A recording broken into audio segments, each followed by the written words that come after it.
Tractor march किए जा रहे हैं, लोग वड्डी तादाद दे विच पुज रहे, किवें देखदे हो? ਜਦੋਂ ਸਮੇਂ ਬਾਅਦ ਲਾ ਕੇ ਬਹੁਤ ਸਮੇਂ ਬਾਅਦ ਇਸ ਤਰ੍ਹਾਂ ਲਹਿਰਾਂ ਉੱਠਦੀਆਂ ਹੈ, ਇਹ ਫਿਰ ਕਾਫਲੇ ਇਸ ਤਰ੍ਹਾਂ ਹੀ ਮੂਵਮੈਂਟ ਜਿਹੜੀ ਇਹ ਚੱਲਦੀ ਹੈ ਕਿਉਂਕਿ ਇਹ ਜ਼ਰੂਰੀ ਹੈ। ਵਾਰ-ਵਾਰ ਕੇਂਦਰ ਸਰਕਾਰ ਦੇ ਨਾਲ ਮੀਟਿੰਗਾਂ ਦਾ ਜਿਹੜਾ ਢੌਂਗ ਹੈ ਉਹ ਕਿਸਾਨ ਆਗੂਆਂ ਦੇ ਨਾਲ ਮੀਟਿੰਗਾਂ ਹੋ ਰਹੀਆਂ, ਪਰ ਕੇਂਦਰ ਸਰਕਾਰ ਵੱਲੋਂ ਇਸ ਤਰ੍ਹਾਂ ਦੀ ਨੀਤੀ ਕਿਉਂ ਅਪਣਾਈ ਜਾ ਰਹੀ ਹੈ? ਅਸਲ ਵਿੱਚ ਵੀਰ ਜੀ ਗੱਲ ਇਹ ਹੈ ਰਜਿੰਦਰ ਸਿੰਘ ਜੀ, ਕੇਂਦਰ ਸਰਕਾਰ ਕੁਝ ਨਹੀਂ ਕਰਨਾ ਚਾਹੁੰਦੀ, ਉਹ ਮੀਟਿੰਗਾਂ ਦੀ ਫਾਰਮੈਲਿਟੀ ਕਰ ਰਹੀ ਹੈ। ਪਰ ਇੱਕ ਗੱਲ ਮੈਂ ਕਹਿ ਦਿੰਦਾ ਹੈ ਕਿ ਜਿਵੇਂ ਪਿਛਲੀਆਂ 8-9 ਮੀਟਿੰਗਾਂ ਲੰਘੀਆਂ ਨੇ, ਅੱਗੇ ਭਾਵੇਂ ਹੁਣ 26 ਤੋਂ ਪਹਿਲਾਂ 2-3 ਹੋਰ ਕਰ ਲੈਣ, ਨਿਕਲਣਾ ਇਹਦੇ ਵਿੱਚੋਂ ਕੁਝ ਨਹੀਂ ਹੈ। ਕਿਸਾਨੀ ਅੰਦੋਲਨ ਦੇ ਆਗੂ ਬਲਦੇਵ ਸਿੰਘ ਚਾਹੇ ਸਿਰਸਾ ਹੋਣ, ਚਾਹੇ ਕੁਝ ਪੱਤਰਕਾਰ ਭਾਈਚਾਰੇ ਦੇ ਬਸ਼ਿੰਦੇ ਹੋਣ, ਉਹਨਾਂ ਦੇ ਉੱਪਰ ਇੱਕ UAPA ਦੇ ਤਹਿਤ ਕੁਝ ਮੁਕੱਦਮੇ ਵੀ ਦਰਜ ਕੀਤੇ ਜਾ ਰਹੇ, ਉਹਨਾਂ ਨੂੰ ਨੋਟਿਸ ਆ ਰਿਹਾ। ਦੀਪ ਸਿੱਧੂ ਵੀ ਉਹਨਾਂ ਦੇ ਵਿੱਚ ਸ਼ਾਮਲ ਹੈ। 42 ਜਾਂ 40 ਜਥੇਬੰਦੀਆਂ ਅਗਵਾਈ ਕਰ ਰਹੀਆਂ ਨੇ, ਉਹਨਾਂ ਵਿੱਚੋਂ ਕੋਈ ਲੀਡਰ ਉਹਨਾਂ ਤੋਂ ਅਜੇ ਤੱਕ ਖਰੀਦਿਆ ਨਹੀਂ ਗਿਆ। ਰਾਤ ਨੇ ਹੁਣ ਛੋਟੇ ਬੱਚੇ ਵੀ ਚਲੇ ਗਏ ਨੇ, ਕਿੰਨਿਆਂ ਕਿਤੇ ਤੁਸੀਂ ਨੋਟਿਸ ਭੇਜੋਗੇ? ਸਮੁੱਚੇ ਭਾਰਤ ਨੂੰ ਨੋਟਿਸ ਤਾਂ ਨਹੀਂ ਨਾ ਸਰਕਾਰ ਭੇਜ ਸਕਦੀ।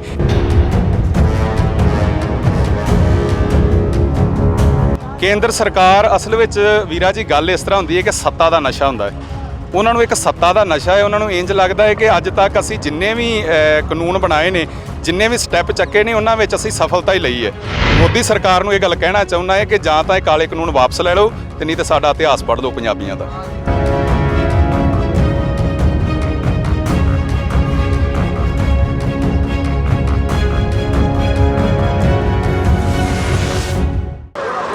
ਤੁਸੀਂ ਦੇਖ ਰਹੇ ਹੋ ਪੰਜਾਬੀ ਵਿਰਾਸਤ USA ਚੈਨਲ। ਮੈਂ ਰਜਿੰਦਰ ਸਿੰਘ ਸਬਰਾਜ। ਦੋਸਤੋ, ਅਸੀਂ ਜਿਵੇਂ ਵੱਖ-ਵੱਖ तमाम ਸ਼ਖਸੀਅਤਾਂ ਦੇ ਨਾਲ ਗੱਲਬਾਤ ਕਰਕੇ ਤੁਹਾਡੇ ਤੱਕ ਸੁਨੇਹਾ ਲੈ ਕੇ ਹਾਜ਼ਰ ਹੁੰਨੇ ਆ, ਇਸੇ ਤਰ੍ਹਾਂ ਬੜੀ ਪਿਆਰੀ ਸ਼ਖਸੀਅਤ ਸਿੱਖ ਪ੍ਰਚਾਰਕ ਭਾਈ ਦਿਲਬਾਗ ਸਿੰਘ ਬਲੇਰ ਦੇ ਨਾਲ ਗੱਲਬਾਤ ਕਰਦੇ ਹਾਂ। ਭਾਈ ਸਾਹਿਬ, ਸਵਾਗਤ ਹੈ ਜੀ। ਵਾਹਿਗੁਰੂ ਜੀ ਕਾ ਖਾਲਸਾ, ਵਾਹਿਗੁਰੂ ਜੀ ਕੀ ਫਤਿਹ। ਪੰਜਾਬੀ ਵਿਰਾਸਤ USA ਚੈਨਲ ਜਿਹੜਾ ਇਹਦਾ ਮੈਂ ਬਹੁਤ ਰਿਣੀ ਆ ਜੀ, ਜਿਹੜੀ ਤੁਸੀਂ ਦੇਸ਼ ਵਿਦੇਸ਼ ਦੇ ਵਿੱਚ ਆਵਾਜ਼ ਪਹੁੰਚਾ ਰਹੇ ਹੋ। ਭਾਈ ਸਾਹਿਬ, ਕਿਵੇਂ ਦੇਖਦੇ ਹੋ ਵੱਖ-ਵੱਖ ਜਗ੍ਹਾ ਦੇ ਉੱਪਰ ਜਾ ਕੇ ਪਿੰਡਾਂ ਦੇ ਵਿੱਚ ਟਰੈਕਟਰ ਮਾਰਚ ਕੀਤੇ ਜਾ ਰਹੇ, ਲੋਕ ਵੱਡੀ ਤਾਦਾਦ ਦੇ ਵਿੱਚ ਪੁੱਜ ਰਹੇ, ਕਿਵੇਂ ਦੇਖਦੇ ਹੋ? ਇਹ ਲੋਕ ਲਹਿਰ ਉੱਠਦੀ ਹੈ ਜਦੋਂ ਸਮੇਂ ਬਾਅਦ ਲਾ ਕੇ ਬਹੁਤ ਸਮੇਂ ਬਾਅਦ ਇਸ ਤਰ੍ਹਾਂ ਲਹਿਰਾਂ ਉੱਠਦੀਆਂ ਹੈ, ਇਹ ਫਿਰ ਕਾਫਲੇ ਇਸ ਤਰ੍ਹਾਂ ਹੀ ਮੂਵਮੈਂਟ ਜਿਹੜੀ ਇਹ ਚੱਲਦੀ ਹੈ ਕਿਉਂਕਿ ਇਹ ਜ਼ਰੂਰੀ ਹੈ। ਜਿੱਥੇ ਦਿੱਲੀ ਪਹੁੰਚ ਰਹੇ ਨੇ, ਉੱਥੇ ਜਿਹੜੇ ਇਸ ਤਰ੍ਹਾਂ ਦੇ ਮਾਰਚ ਨੇ, ਟਰੈਕਟਰ ਮਾਰਚ ਕੀਤੇ ਜਾ ਰਹੇ ਨੇ, ਜਿਵੇਂ ਵੀਰ ਲੱਖਾ ਸਿਧਾਣਾ ਜੀ ਹੁਣੇ ਆਏ ਨੇ, ਬਾਬਾ ਸਰਜੀਤ ਸਿੰਘ ਕੈਰੋਂ ਉਹਨਾਂ ਦੀ ਅਗਵਾਈ ਤੇ ਲੱਖਾ ਸਿਧਾਣਾ ਜੀ ਦੀ ਅਗਵਾਈ ਦੇ ਵਿੱਚ ਅੱਜ ਇਹ ਵੱਡਾ ਕਾਫਲਾ ਜਿਹੜਾ ਇੱਧਰ ਮਾਝੇ ਦੇ ਪਿੰਡਾਂ ਦੇ ਵਿੱਚ ਮਾਰਚ ਕਰ ਰਿਹਾ ਹੈ। ਇਹਦੇ ਨਾਲ ਜਿਹੜੀ ਖੜੋਤ ਆਉਂਦੀ ਹੈ ਨਾ, ਉਹਨੂੰ ਖੜੋਤ ਤੋੜੀ ਜਾਂਦੀ ਹੈ। ਜਿਵੇਂ ਆਪਾਂ ਦੇਖਦੇ ਹਾਂ ਵੀ ਆਮ ਤੌਰ ਤੇ ਪਾਣੀ ਜਿਹੜਾ ਉਹ ਰੁਕ ਜਾਂਦਾ ਹੈ, ਤੇ ਜਦੋਂ ਹੜ੍ਹ ਆਉਂਦੇ ਨੇ, ਹੜ੍ਹਾਂ ਦੇ ਨਾਲ ਪਾਣੀ ਫਿਰ ਜਿਹੜਾ ਅੱਗੇ ਖੜੋਤ ਜਿਹੜੀ ਉਹ ਵੀ ਖਤਮ ਹੋ ਜਾਂਦੀ ਹੈ। ਇਸ ਕਰਕੇ ਖੜੋਤ ਨੂੰ ਤੋੜਨ ਵਾਸਤੇ ਇਹ ਮਾਰਚ ਜਿਹੜੇ ਬੜੇ ਜ਼ਰੂਰੀ ਨੇ। ਵਾਰ-ਵਾਰ ਕੇਂਦਰ ਸਰਕਾਰ ਦੇ ਨਾਲ ਮੀਟਿੰਗਾਂ ਦਾ ਜਿਹੜਾ ਢੌਂਗ ਹੈ ਉਹ ਕਿਸਾਨ ਆਗੂਆਂ ਦੇ ਨਾਲ ਮੀਟਿੰਗਾਂ ਹੋ ਰਹੀਆਂ, ਪਰ ਕੇਂਦਰ ਸਰਕਾਰ ਵੱਲੋਂ ਇਸ ਤਰ੍ਹਾਂ ਦੀ ਨੀਤੀ ਕਿਉਂ ਅਪਣਾਈ ਜਾ ਰਹੀ ਹੈ? ਅਸਲ ਵਿੱਚ ਵੀਰ ਜੀ ਗੱਲ ਇਹ ਹੈ ਰਜਿੰਦਰ ਸਿੰਘ ਜੀ, ਕੇਂਦਰ ਸਰਕਾਰ ਕੁਝ ਨਹੀਂ ਕਰਨਾ ਚਾਹੁੰਦੀ, ਉਹ ਮੀਟਿੰਗਾਂ ਦੀ ਫਾਰਮੈਲਿਟੀ ਕਰ ਰਹੀ ਹੈ। ਇਸ ਗੱਲੋਂ ਵਧਾਈ ਦੇ ਪਾਤਰ ਹਾਂ ਅਸੀਂ ਸਾਰੇ ਕਿਸਾਨ ਭਰਾ ਕਿ ਜਿਹੜੀ ਸਾਡੀ ਲੀਡਰਸ਼ਿਪ ਹੈ ਕਿਸਾਨਾਂ ਦੀ, ਉਹ ਵੀ ਬੜੀ ਸੂਝ-ਬੂਝ ਦੇ ਨਾਲ ਚੱਲ ਰਹੀ। ਉਹਨਾਂ ਨੂੰ ਪਤਾ ਹੈ ਕਿ ਜੇ ਅਸੀਂ ਇਹਨਾਂ ਨੂੰ ਮੌਕਾ ਨਹੀਂ ਦੇਣਾ, ਕਿਉਂਕਿ ਕੱਲ ਨੂੰ ਹੁਣ ਵੇਖੋ ਗੋਦੀ ਮੀਡੀਆ, ਆਪਾਂ ਸਾਰੇ ਸ਼ਬਦ ਵਰਤਦੇ ਹਾਂ, ਤੇ ਗੋਦੀ ਮੀਡੀਆ ਜਿਹੜਾ ਉਹ ਭੰਡੀ ਕਰਦਾ ਇਸ ਗੱਲ ਦੀ ਕਿ ਲਓ ਜੀ ਕਿਸਾਨ ਜਿਹੜੇ ਨੇ ਉਹ ਜਿੱਦ ਕਰਦੇ ਨੇ, ਕਿਸਾਨ ਅੜੀ ਕਰਦੇ ਨੇ, ਕਿਸਾਨ ਆਖੇ ਨਹੀਂ ਲੱਗਦੇ। ਸਰਕਾਰ ਮੰਗਾਂ ਮੰਨ ਵੀ ਰਹੀ ਹੈ, ਸੋਧ ਵਾਸਤੇ ਸਰਕਾਰ ਮੰਨ ਰਹੀ ਹੈ, ਪਰ ਕਿਸਾਨ ਜਿਹੜੇ ਨੇ ਜਿੱਦ ਕਰਦੇ ਨੇ, ਉਹ ਬਾਰ-ਬਾਰ ਇਸੇ ਚੀਜ਼ ਨੂੰ ਰਿਪੀਟ ਕਰਦੇ ਨੇ, ਪ੍ਰਚਾਰ ਕਰਦੇ ਨੇ। ਸੋ ਇਸ ਵਾਸਤੇ ਜਿਹੜੀਆਂ ਬਾਰ-ਬਾਰ ਮੀਟਿੰਗਾਂ ਨੇ ਇਹ ਹੋ ਰਹੀਆਂ ਨੇ, ਪਰ ਇਹ ਕਿਸਾਨਾਂ ਦੇ ਵਾਸਤੇ ਭਲਾ। ਇਹਦੇ ਵਿੱਚ ਆਮ ਤੌਰ ਤੇ ਲੱਗਦਾ ਹੋਊਗਾ ਪਬਲਿਕ ਨੂੰ ਕਿ ਲਓ ਜੀ ਬਾਰ-ਬਾਰ ਕਿਸਾਨ ਵੀ ਪਤਾ ਨਹੀਂ ਕਿਉਂ ਚਲੇ ਜਾਂਦੇ ਨੇ, ਪਰ ਜਾਣਾ ਮਜਬੂਰੀ ਹੈ ਕਿਉਂਕਿ ਹਕੂਮਤ ਜਿਹੜੀ ਹੈ ਉਹ ਬਹਾਨੇ ਬਣਾ ਰਹੀ ਹੈ ਤੇ ਉਹ ਭੰਡੇਗੀ ਕੱਲ ਨੂੰ ਮੀਡੀਆ ਦੇ ਵਿੱਚ ਕਿ ਕਿਸਾਨ ਆ ਨਹੀਂ ਰਹੇ ਮੀਟਿੰਗਾਂ ਤੇ। ਇਸ ਵਾਸਤੇ ਜਾਣਾ ਬੜਾ ਜ਼ਰੂਰੀ ਹੈ। ਪਰ ਇੱਕ ਗੱਲ ਮੈਂ ਕਹਿ ਦਿੰਦਾ ਹੈ ਕਿ ਜਿਵੇਂ ਪਿਛਲੀਆਂ 8-9 ਮੀਟਿੰਗਾਂ ਲੰਘੀਆਂ ਨੇ, ਅੱਗੇ ਭਾਵੇਂ ਹੁਣ 26 ਤੋਂ ਪਹਿਲਾਂ 2-3 ਹੋਰ ਕਰ ਲੈਣ, ਨਿਕਲਣਾ ਇਹਦੇ ਵਿੱਚੋਂ ਕੁਝ ਨਹੀਂ ਹੈ। ਮੀਟਿੰਗਾਂ ਦੇ ਵਿੱਚ ਕੁਝ ਨਹੀਂ ਨਿਕਲਣਾ, ਇਹ ਫਾਰਮੈਲਿਟੀ ਹੋ ਰਹੀ ਹੈ। ਉਹ ਫਾਰਮੈਲਿਟੀ ਕਰ ਰਹੇ ਨੇ ਹਕੂਮਤ ਵਾਲੇ, ਤੇ ਇੱਧਰੋਂ ਆਪਣੇ ਕਿਸਾਨ ਜਿਹੜੇ ਨੇ ਉਹ ਵੀ ਉਸ ਗੱਲ ਦਾ ਪੂਰਾ ਬਰਾਬਰਤਾ ਟੱਕਰ ਦੇ ਰਹੇ ਨੇ ਕਿਉਂਕਿ ਦਾਅ ਨਹੀਂ ਦੇ ਰਹੇ। ਕਿਸਾਨੀ ਅੰਦੋਲਨ ਦੇ ਆਗੂ ਬਲਦੇਵ ਸਿੰਘ ਚਾਹੇ ਸਿਰਸਾ ਹੋਣ, ਚਾਹੇ ਕੁਝ ਪੱਤਰਕਾਰ ਭਾਈਚਾਰੇ ਦੇ ਬਸ਼ਿੰਦੇ ਹੋਣ, ਉਹਨਾਂ ਦੇ ਉੱਪਰ ਇੱਕ UAPA ਦੇ ਤਹਿਤ ਕੁਝ ਮੁਕੱਦਮੇ ਵੀ ਦਰਜ ਕੀਤੇ ਜਾ ਰਹੇ, ਉਹਨਾਂ ਨੂੰ ਨੋਟਿਸ ਆ ਰਿਹਾ। ਦੀਪ ਸਿੱਧੂ ਵੀ ਉਹਨਾਂ ਦੇ ਵਿੱਚ ਸ਼ਾਮਲ ਹੈ। ਹੋਰ ਵੀ ਤਮਾਮ ਨੌਜਵਾਨ ਸਿੱਖ ਜਥੇਬੰਦੀਆਂ ਦੇ ਮੋਹਰੀ ਜਿਹੜੇ ਵੱਡੀ ਗਿਣਤੀ ਦੇ ਵਿੱਚ ਸੇਵਾ ਕਰ ਰਹੇ ਆ, ਉਹਨਾਂ ਦੇ ਉੱਪਰ ਵੀ ਇਸ ਤਰ੍ਹਾਂ ਦੇ ਨੋਟਿਸ ਆ ਚੁੱਕੇ ਆ। ਇਸ ਵਰਤਾਰੇ ਨੂੰ ਕਿਸ ਨਜ਼ਰੀਏ ਤੋਂ ਦੇਖਦੇ ਹੋ? ਵੀਰ ਰਜਿੰਦਰ ਸਿੰਘ ਜੀ, ਗੱਲ ਇਸ ਤਰ੍ਹਾਂ ਹੈ ਕਿ ਇਸ ਤੋਂ ਪਹਿਲਾਂ ਤੁਸੀਂ ਦੇਖੋ ਜਿਹੜੇ ਆੜ੍ਹਤੀਏ ਸੀ ਪੰਜਾਬ ਦੇ ਵਿੱਚ ਵਿਸ਼ੇਸ਼ ਕਰਕੇ, ਉਹਨਾਂ ਨੂੰ ED ਵੱਲੋਂ ਜਿਹੜੇ ਆ ਉਹ ਛਾਪੇ ਮਰਵਾਏ ਗਏ। ਉਸ ਤੋਂ ਬਾਅਦ ਤੁਸੀਂ ਦੇਖੋ ਇੱਕ ਇਹਨਾਂ ਨੇ ਇਹ ਮੂਵਮੈਂਟ ਚਲਾਈ ਕਿ ਇਹ ਨਕਸਲਵਾੜੀ ਨੇ, ਇਹ ਖਾਲਿਸਤਾਨੀ ਨੇ, ਇਹ ਚਾਈਨਾ ਦੇ ਨਾਲ ਰਲੇ ਹੋਏ ਲੋਕ ਨੇ, ਇਹ ਵਿਰੋਧੀ ਧਿਰ ਵਾਲੇ ਨੇ। ਮਤਲਬ ਕਿ ਸਰਕਾਰ ਜਿਹੜੀ ਆ ਉਹ ਹਰ ਪੈਂਤੜਾ ਵਰਤਦੀ ਹੈ, ਹਰ ਤਰੀਕਾ ਵਰਤ ਰਹੀ ਹੈ ਕਿ ਇਹ ਤਾਰ ਪੀੜ ਕੀਤਾ ਜਾਵੇ ਅੰਦੋਲਨ ਨੂੰ, ਇਹਨਾਂ ਦੇ ਵਿੱਚ ਪਾੜਾ ਪਾਇਆ ਜਾਵੇ। ਹੁਣ ਕੋਈ ਉਹਨਾਂ ਨੂੰ ਵਿੱਥ ਨਹੀਂ ਲੱਭ ਰਹੀ ਕਿ ਕੋਈ ਜਿਹੜੇ ਆਪਣੇ 42 ਜਾਂ 40 ਜਥੇਬੰਦੀਆਂ ਅਗਵਾਈ ਕਰ ਰਹੀਆਂ ਨੇ ਉਹਨਾਂ ਵਿੱਚੋਂ ਕੋਈ ਲੀਡਰ ਉਹਨਾਂ ਤੋਂ ਅਜੇ ਤੱਕ ਖਰੀਦਿਆ ਨਹੀਂ ਗਿਆ, ਕੋਈ ਉਹਨਾਂ ਦੇ ਸਹਿਮਤੀ ਦੇ ਨਾਲ ਨਹੀਂ ਚੱਲ ਰਿਹਾ। ਇਸ ਵਾਸਤੇ ਉਹਨਾਂ ਨੇ ਹੁਣ ਏਜੰਸੀਆਂ ਨੂੰ ਵਰਤਣਾ ਸ਼ੁਰੂ ਕਰ ਦਿੱਤਾ। ਜਿਹੜੀ NIA ਨੈਸ਼ਨਲ ਇਨਵੈਸਟੀਗੇਸ਼ਨ ਏਜੰਸੀ ਹੈ ਜਿਹੜੀ ਇੰਡੀਆ ਦੀ, ਉਹਦਾ ਕੰਮ ਤਾਂ ਸੀ ਕਿ ਜਿਹੜੇ ਦੇਸ਼ ਨੂੰ ਤੋੜਨ ਵਾਲੇ ਲੋਕ ਨੇ, ਦੇਸ਼ ਵਿਰੋਧੀ ਲੋਕ ਨੇ, ਉਹਨਾਂ ਦੀ ਇਨਵੈਸਟੀਗੇਸ਼ਨ ਕਰਨੀ, ਉਹਨਾਂ ਦੀ ਪੜਤਾਲ ਕਰਨੀ। ਪਰ ਕੀ ਜਿਹੜੇ ਉੱਥੇ ਕਿਸਾਨ ਭਰਾ ਬੈਠੇ ਨੇ, ਹੈਰਾਨਗੀ ਦੀ ਗੱਲ ਹੈ ਕਿ ਜਿਹੜੇ ਹੁਣ ਉੱਥੇ ਲੰਗਰ ਲਾ ਕੇ ਬੈਠੇ ਨੇ, ਕੀ ਸਾਡਾ ਲੰਗਰ ਛਕਾਉਣਾ ਵੀ ਜਿਹੜਾ ਹੈ ਉਹ ਵੀ ਅੱਤਵਾਦ ਹੋ ਗਿਆ, ਦੇਸ਼ ਨੂੰ ਤੋੜਨਾ ਹੋ ਗਿਆ। ਮਨੁੱਖਤਾ ਦੀ ਸੇਵਾ ਕਰਨੀ ਵੀ ਸਾਡੀ ਜਿਹੜਾ ਦੇਸ਼ ਨੂੰ ਤੋੜਨਾ ਹੋ ਗਿਆ। ਇਸ ਵਾਸਤੇ ਸੇਵਾਵਾਂ ਕਰ ਰਹੇ, ਲੰਗਰਾਂ ਦੀਆਂ ਸੇਵਾਵਾਂ ਕਰ ਰਹੇ ਵੀਰ ਜਿਹੜੇ ਨੇ, ਰਾਤ ਦਿਨ ਜਿਹੜੀ ਮਦਦ ਕਰ ਰਹੇ ਨੇ, ਭਾਵੇਂ ਉਹ ਲੁਧਿਆਣੇ ਤੋਂ ਇੱਕ ਬੱਸ ਟਰਾਂਸਪੋਰਟ ਸੀ, ਉਹਨਾਂ ਨੂੰ ਨੋਟਿਸ ਭੇਜਿਆ ਗਿਆ। ਇਸੇ ਤਰ੍ਹਾਂ ਜਿੰਨੇ ਹੁਣ ਤੁਸੀਂ ਇਹਦੇ ਵਿੱਚ ਵੇਖੋਗੇ, ਹਾਂ ਜੇ ਨੋਟਿਸ ਅੱਗੋਂ ਪਿੱਛੋਂ ਭੇਜਦੇ, ਇਸ ਕਿਸਾਨੀ ਅੰਦੋਲਨ ਦੀ ਮੂਵਮੈਂਟ ਤੋਂ ਪਹਿਲਾਂ ਭੇਜਦੇ ਜਾਂ ਬਾਅਦ ਵਿੱਚ ਭੇਜਦੇ ਤੇ ਅਸੀਂ ਸ਼ੱਕ ਨਾ ਕਰਦੇ। ਪਰ ਇਹ ਜਿਹੜੇ ਹੁਣ ਇਸ ਸਮੇਂ ਦੇ ਇਸ ਪੀਰੀਅਡ ਦੇ ਵਿੱਚ ਭੇਜੇ ਜਾ ਰਹੇ ਨੇ, ਇਹਦਾ ਕਾਰਨ ਇਹੀ ਹੈ ਕਿ ਕਿਸਾਨੀ ਅੰਦੋਲਨ ਨੂੰ ਢਾਹ ਲਾਉਣ ਵਾਸਤੇ ਕਿ ਜਿਹੜਾ ਇਹਨਾਂ ਨੂੰ ਸਪੋਰਟ ਕਰਦਾ ਹੈ ਉਹਨੂੰ ਪਿੱਛੇ ਕਰੀ ਜਾਓ। ਪਰ ਇਸ ਵਾਸਤੇ ਮੈਂ ਬੇਨਤੀ ਕਰਾਂਗਾ ਕਿ ਜਿੰਨੀ ਰਾਤ ਨੇ ਹੁਣ ਛੋਟੇ ਛੋਟੇ ਬੱਚੇ ਵੀ ਚਲੇ ਗਏ ਨੇ, ਕਿੰਨਿਆਂ ਕਿਦੋਂ ਤੁਸੀਂ ਨੋਟਿਸ ਭੇਜੋਗੇ? ਸਮੁੱਚੇ ਭਾਰਤ ਨੂੰ ਨੋਟਿਸ ਤਾਂ ਨਹੀਂ ਨਾ ਸਰਕਾਰ ਭੇਜ ਸਕਦੀ। ਇਸ ਵਾਸਤੇ ਸਰਕਾਰ ਹਰ ਪਾਸੇ ਤੋਂ ਘਿਰ ਗਈ ਹੈ, ਹਰ ਪਾਸੇ ਤੋਂ ਫਸਦੀ ਜਾ ਚੁੱਕੀ ਹੈ। ਬਲੇਰ ਸਾਹਿਬ, ਜੇ ਕਿਸਾਨ ਆਗੂਆਂ ਦੀ ਗੱਲ ਕੀਤੀ ਜਾਵੇ, ਰਾਜੇਵਾਲ ਸਾਹਿਬ ਦੀ ਗੱਲ ਕੀਤੀ ਜਾਵੇ, ਜਾਂ ਹੋਰ ਇੱਕ ਦੋ ਕਿਸਾਨ ਆਗੂਆਂ ਦੀ ਗੱਲ ਕੀਤੀ ਜਾਵੇ, ਤਾਂ ਉਹਨਾਂ ਵੱਲੋਂ ਗੁਰਨਾਮ ਸਿੰਘ ਜਿਹੜੇ ਚੁੰਡਾਨੀ, ਜਿਹੜੇ ਹਰਿਆਣਾ ਦੇ ਕਿਸਾਨ ਆਗੂ ਨੇ, ਉਹਨਾਂ ਨੂੰ ਉਲਾਂਭੇ ਕਰ ਦਿੱਤਾ ਗਿਆ ਆ। ਇਸ ਵਰਤਾਰੇ ਨੂੰ ਕਿਸ ਤਰ੍ਹਾਂ ਦੇਖਦੇ ਹੋ? ਇਹ ਵਰਤਾਰਾ ਥੋੜ੍ਹਾ ਜਿਹਾ, ਕਿਉਂਕਿ ਵੇਖੋ ਇਹ ਸਾਡਾ 18ਵੀਂ ਸਦੀ ਤੋਂ ਵੀ ਸਾਨੂੰ ਇਹ ਸਬਕ ਸਿੱਖਿਆ ਮਿਲਦੀ ਹੈ ਆਪਣੇ ਇਤਿਹਾਸ ਤੋਂ ਕਿ ਜਦੋਂ ਸਾਡੇ ਆਪਸੀ ਮਤਭੇਦ ਵੀ ਤੇ ਮਨ ਮੁਟਾਵ ਵੀ ਹੁੰਦੇ ਸੀ, ਪਰ ਅਸੀਂ ਦੁਸ਼ਮਣ ਦੇ ਨਾਲ ਸਾਂਝੇ ਰੂਪ 'ਚ ਲੜਦੇ ਸੀ। ਹੁਣ ਪਿਛਲੇ 2 ਮਹੀਨੇ ਤੋਂ ਲਗਭਗ ਆਪਾਂ ਜੇ ਦਿੱਲੀ ਦੀ ਗੱਲ ਕਰ ਲਈਏ ਤੇ ਜਿੰਨੀਆਂ ਜਥੇਬੰਦੀਆਂ ਨੇ, ਆਗੂ ਨੇ, ਸਾਰੇ ਰਲ ਕੇ ਕਿਸਾਨ ਸੰਯੁਕਤ ਮੋਰਚੇ ਦੀ ਸਟੇਜ ਤੋਂ ਜਾਂ ਉਹਦੇ ਸਾਰੇ ਪੈਨਲ ਦੇ ਹੇਠ ਚੱਲ ਰਹੇ ਨੇ।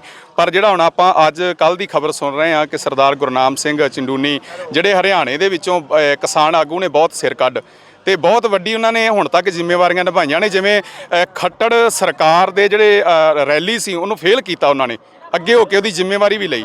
ਫਿਰ ਜਦੋਂ ਆਪਣੇ ਪੰਜਾਬ ਦੇ ਵਿੱਚ ਜਥੇਬੰਦੀਆਂ ਚੱਲੀਆਂ ਸੀ, ਉਦੋਂ ਆਪਾਂ ਦੇਖਿਆ ਕਿ ਜਿਹੜੇ ਸ਼ੰਭੂ ਤੋਂ ਅੱਗੇ ਜਿੰਨੇ ਗੇਟ ਸੀ, ਜਿੰਨੇ ਰੋਕਾਂ ਸੀ, ਸਾਰੀਆਂ ਉਹਨਾਂ ਨੇ ਤੋੜੀਆਂ ਨੇ। ਇਸ ਕਰਕੇ ਉਹਨਾਂ ਦੀ ਬੜੀ ਵੱਡੀ ਦੇਣ ਹੈ ਸਰਦਾਰ ਗੁਰਨਾਮ ਸਿੰਘ ਚੰਡੂਨੀ ਦੀ। ਮੈਂ ਦਿਲੋਂ ਉਹਨਾਂ ਦਾ ਸਤਿਕਾਰ ਕਰਦਾ ਹਾਂ ਤੇ ਮੈਂ ਬੇਨਤੀ ਕਰਾਂਗਾ ਕਿ ਜਿਹੜੀਆਂ ਬਾਕੀ ਜਥੇਬੰਦੀਆਂ ਦੇ ਜ਼ਿੰਮੇਵਾਰ ਸਿਆਣੇ ਆਗੂ ਨੇ, ਸਰਦਾਰ ਰਾਜੇਵਾਲ ਸਾਹਿਬ ਨੇ, ਇਸੇ ਤਰ੍ਹਾਂ ਬਾਕੀ ਜਿੰਨੇ ਸਿਆਣੇ ਸੂਝਵਾਨ ਨੇ, ਉਹਨਾਂ ਸਾਰਿਆਂ ਨੂੰ ਬੇਨਤੀ ਹੈ ਕਿ ਜੇ ਕੋਈ ਆਪਸ ਵਿੱਚ ਕੋਈ ਗੱਲਬਾਤ ਲੱਗਦੀ ਹੈ ਤਾਂ ਉਹ ਸਾਨੂੰ ਪਿਆਰ ਨਾਲ ਬੈਠ ਕੇ ਜੋੜ ਕੇ ਰੱਖਣਾ ਚਾਹੀਦਾ ਹੈ। ਇਹ ਜਿਹੜੀ ਕਾਰਵਾਈ ਹੋਈ ਹੈ ਮੰਦਭਾਗੀ ਹੈ। ਹਾਲਾਂਕਿ ਸਰਦਾਰ ਗੁਰਨਾਮ ਸਿੰਘ ਚੰਡੂਨੀ ਨੇ ਦੱਸ ਵੀ ਦਿੱਤਾ ਹੈ ਕਿ ਮੈਂ ਕੁਝ ਸਿਆਸੀ ਲੀਡਰਾਂ ਦੇ ਨਾਲ ਮੀਟਿੰਗ ਕੀਤੀ ਹੈ। ਉਹ ਮੀਟਿੰਗ ਇਸ ਵਾਸਤੇ ਕੀਤੀ ਹੈ ਕਿ ਜਿਹੜੇ ਕੋਈ ਸਾਬਕਾ MP ਨੇ, MLA ਨੇ, ਤੇ ਜਿਹੜੇ ਮੌਜੂਦਾ MLA ਤੇ MP ਨੇ, ਉਹਨਾਂ ਸਾਰਿਆਂ ਨੂੰ ਇੱਕ ਜਗ੍ਹਾ ਤੇ ਇਕੱਠੇ ਹੋਣਾ ਚਾਹੀਦਾ ਹੈ ਤੇ ਉਹਨਾਂ ਨੂੰ ਇੱਕ ਟੈਂਪਰੇਰੀ ਜਿਹੜੀ ਹੈ ਪਾਰਲੀਮੈਂਟ ਦੇ ਤੌਰ ਤੇ ਜਾਂ ਟੈਂਪਰੇਰੀ ਇੱਕ ਆਪਣੀ ਸਭਾ ਦੇ ਤੌਰ ਤੇ ਸਾਰਾ ਇਹਦੇ ਵਾਸਤੇ ਪ੍ਰਤੀਕਰਮ ਦੇਣਾ ਚਾਹੀਦਾ ਹੈ ਕਿ ਜਿਹੜਾ ਕਿਸਾਨ ਅੰਦੋਲਨ ਚੱਲ ਰਿਹਾ ਹੈ, ਸਰਕਾਰ ਇਹਦੇ ਨਾਲ ਕਿਸ ਤਰ੍ਹਾਂ ਪੇਸ਼ ਆ ਰਹੀ ਹੈ, ਇਹਦੇ ਬਾਰੇ ਤੁਹਾਡਾ ਕੀ ਖਿਆਲ ਹੈ। ਉਹਨਾਂ ਨੇ ਸਿਰਫ ਇੰਨੀ ਗੱਲ ਕੀਤੀ ਜਿਹੜੀ ਮੈਨੂੰ ਅੰਦਰਲੀ ਗੱਲ ਮੀਡੀਆ ਦੇ ਜ਼ਰੀਏ ਉਹ ਵੀ ਪਤਾ ਲੱਗਾ, ਕਿਉਂਕਿ ਮੈਂ ਪਿਛਲੇ ਕਾਫੀ ਦਿਨਾਂ ਤੋਂ ਦਿੱਲੀੋਂ ਆਇਆ ਹੋਇਆ, ਵਾਪਸ ਹੁਣ ਜਾਣਾ ਅਸੀਂ 20 ਨੂੰ ਸਾਰੇ। ਪਰ ਇਹ ਜੋ ਵੀ ਹੋਇਆ ਇਹ ਗਲਤ ਹੋਇਆ। ਮੈਂ ਬੇਨਤੀ ਕਰਾਂਗਾ ਕਿ ਸਾਡੇ ਕਿਸਾਨ ਆਗੂ ਜਿੰਨੇ ਵੀ ਨੇ ਉਹ ਸਰਦਾਰ ਗੁਰਨਾਮ ਸਿੰਘ ਵਰਗੇ ਜਿਹੜੇ ਜੁਝਾਰੂ ਸਾਡੇ ਯੋਧੇ ਨੇ ਉਹਨਾਂ ਨੂੰ ਨਾਲ ਲੈ ਕੇ ਚੱਲਣ, ਕਿਉਂਕਿ ਅਸੀਂ ਸੰਘਰਸ਼ ਜਿੱਤੇ ਆ ਤੇ ਜਿੱਤਣਾ ਹੈ ਤੇ ਇਹਦੇ ਵਾਸਤੇ ਗੁਰਨਾਮ ਸਿੰਘ ਵਰਗੇ ਯੋਧਿਆਂ ਦਾ ਨਾਲ ਹੋਣਾ ਬੜਾ ਜ਼ਰੂਰੀ ਹੈ। ਦਿਲਬਾਗ ਸਿੰਘ ਜੀ, ਸਿੱਖਾਂ ਦਾ ਇਤਿਹਾਸ ਰਿਹਾ ਹੈ, ਜਦੋਂ ਵੀ ਕੋਈ ਮੁਹਿੰਮ ਛਿੜਦੀ ਹੈ, ਚਾਹੇ ਗਦਰ ਪਾਰਟੀ ਦੀ ਗੱਲ ਹੋਵੇ, ਚਾਹੇ ਹੋਰ ਕੋਈ ਮੂਵਮੈਂਟ ਦੀ ਗੱਲ ਹੋਵੇ, ਉਹ ਪੰਜਾਬ ਦੇ ਵਿੱਚੋਂ ਛਿੜਦੀ ਹੈ, ਪੰਜਾਬ ਦੇ ਵਿੱਚ ਉਹਦੀਆਂ ਜੜ੍ਹਾਂ ਹੈ। ਇਸ ਵਕਤ ਜਿਹੜੀਆਂ ਕਿਸਾਨੀ ਦੀਆਂ ਜੜ੍ਹਾਂ ਹੈ ਉਹ ਵੀ ਪੰਜਾਬ ਦੇ ਵਿੱਚੋਂ ਸ਼ੁਰੂ ਹੁੰਦੀਆਂ। ਪੰਜਾਬ ਦੇ ਵਿੱਚੋਂ ਵੱਡੀ ਤਾਦਾਦ ਦੇ ਵਿੱਚ ਲੋਕ ਦਿੱਲੀ ਵੱਲ ਨੂੰ ਵੀ ਹੀਰਾਂ ਕੱਤ ਕੇ ਜਾਂਦੇ ਆ। ਇਸ ਵਕਤ ਵੀ ਜਿਹੜਾ ਉਹ ਲੋਕ ਲਹਿਰ ਬਣ ਚੁੱਕੀ ਹੈ ਕਿਸਾਨੀ ਅੰਦੋਲਨ ਦੀ ਬਜਾਏ। ਪਰ ਤੁਸੀਂ ਕਿਸ ਤਰ੍ਹਾਂ ਦੇਖਦੇ ਹੋ ਕਿ ਸਿੱਖਾਂ ਦਾ ਇਤਿਹਾਸ ਕੀ ਰਿਹਾ ਹੈ, ਪਰ ਕੇਂਦਰ ਸਰਕਾਰ ਦੀਆਂ ਜਿਹੜੀਆਂ ਨੀਤੀਆਂ ਇਸ ਤਰ੍ਹਾਂ ਦੀਆਂ ਕਿਉਂ ਰਹਿੰਦੀਆਂ? ਕੇਂਦਰ ਸਰਕਾਰ ਅਸਲ ਵਿੱਚ ਵੀਰਾ ਜੀ ਗੱਲ ਇਸ ਤਰ੍ਹਾਂ ਹੁੰਦੀ ਹੈ ਕਿ ਸੱਤਾ ਦਾ ਨਸ਼ਾ ਹੁੰਦਾ ਹੈ। ਉਹਨਾਂ ਨੂੰ ਇੱਕ ਸੱਤਾ ਦਾ ਨਸ਼ਾ ਹੈ। ਉਹਨਾਂ ਨੂੰ ਇੰਜ ਲੱਗਦਾ ਹੈ ਕਿ ਅੱਜ ਤੱਕ ਅਸੀਂ ਜਿੰਨੇ ਵੀ ਕਾਨੂੰਨ ਬਣਾਏ ਨੇ, ਜਿੰਨੇ ਵੀ ਸਟੈਪ ਚੱਕੇ ਨੇ, ਉਹਨਾਂ ਵਿੱਚ ਅਸੀਂ ਸਫਲਤਾ ਹੀ ਲਈ ਹੈ। ਤੁਸੀਂ ਜਿਵੇਂ GST ਦੀ ਗੱਲ ਚੱਲਦੀ ਹੈ ਜਾਂ ਸੀਏ ਜਿਹੜਾ ਉਹਨਾਂ ਨੇ ਬਿੱਲ ਬਣਾਇਆ ਉਹਦੀ ਗੱਲ ਚੱਲਦੀ ਹੈ, ਜਾਂ ਇਸ ਤੋਂ ਪਹਿਲਾਂ ਜਿੰਨੇ ਵੀ 370 ਧਾਰਾ ਉਹਨਾਂ ਨੇ ਤੋੜੀ ਕਸ਼ਮੀਰ ਦੇ ਵਿੱਚ ਉਹਦੀ ਗੱਲ ਚੱਲਦੀ ਹੈ। ਇੱਕ ਨਾ ਇੰਨੀ ਕਿ ਉੱਚੀ ਉਹਨਾਂ ਨੇ ਆਪਣੇ ਮਨ ਦੇ ਵਿੱਚ ਈਗੋ ਪਾਲ ਲਈ ਹੈ, ਇੱਕ ਸੁਭਾਅ ਆਪਣਾ ਇੰਨਾ ਸੱਤਾ ਦੇ ਨਸ਼ੇ 'ਚ ਹਕੂਮਤ ਨੇ ਬਣਾ ਲਿਆ, ਹਾਕਮਾਂ ਨੇ, ਕਿ ਉਹਨਾਂ ਨੂੰ ਲੱਗਦਾ ਹੈ ਕਿ ਅਸੀਂ ਜਿਹੜਾ ਵੀ ਕੰਮ ਕਰਦੇ ਹਾਂ ਉਹ 'ਚ ਸਫਲਤਾ ਹੀ ਲੈਂਦੇ ਹਾਂ। ਪਰ ਐਤਕੀ ਜਿਹੜੀ ਉਹ ਬੁਰੀ ਹੋਈ ਹੈ ਉਹਨਾਂ ਦੇ ਨਾਲ, ਇਹ ਸੱਚ ਹੈ, ਕਿਉਂਕਿ ਐਤਕੀ ਉਹਨਾਂ ਨਾਲ ਬਹੁਤ ਬੁਰੀ ਹੋਈ ਹੈ। ਕਿਰਤੀ ਕਿਸਾਨ ਨਾਲ ਮੱਥਾ ਲਾ ਲਿਆ। ਉਹ ਕਿਰਤੀ ਕਿਸਾਨ ਜਿਹਦਾ ਦਰਜਾ ਰੱਬ ਦੇ ਬਰਾਬਰ ਹੈ, ਪਰਮਾਤਮਾ ਦੇ ਬਰਾਬਰ ਹੈ, ਕਿਉਂਕਿ ਪਰਮਾਤਮਾ ਵੀ ਦਾਤਾ ਹੈ ਤੇ ਕਿਸਾਨ ਨੂੰ ਵੀ ਦਾਤਾ ਹੀ ਕਿਹਾ ਗਿਆ ਹੈ। ਇਹ ਧਰਤੀ ਦੇ ਪੁੱਤਰ ਨਾਲ ਉਹਨੇ ਮੱਥਾ ਲਾਇਆ, ਸਮੁੱਚੇ ਭਾਰਤ ਦੇ ਕਿਸਾਨਾਂ ਨਾਲ ਮੱਥਾ ਲਾ ਲਿਆ। ਇਸ ਵਾਸਤੇ ਅੱਜ ਵੀ ਮੋਦੀ ਸਰਕਾਰ ਨੂੰ ਇਹ ਗੱਲ ਆਪਾਂ ਕਹਿੰਦੇ ਆ, ਤੁਹਾਡੇ ਇਸ ਪੰਜਾਬੀ ਵਿਰਾਸਤ USA ਚੈਨਲ ਦੇ ਰਾਹੀਂ ਮੈਂ ਮੋਦੀ ਸਰਕਾਰ ਨੂੰ ਇਹ ਗੱਲ ਕਹਿਣਾ ਚਾਹੁੰਦਾ ਹੈ ਕਿ ਜਾਂ ਤਾਂ ਇਹ ਕਾਲੇ ਕਾਨੂੰਨ ਵਾਪਸ ਲੈ ਲਓ ਤੇ ਨਹੀਂ ਤਾਂ ਸਾਡਾ ਇਤਿਹਾਸ ਪੜ੍ਹ ਲਓ ਪੰਜਾਬੀਆਂ ਦਾ। ਜਿੰਨੀਆਂ ਵੀ ਮੂਵਮੈਂਟ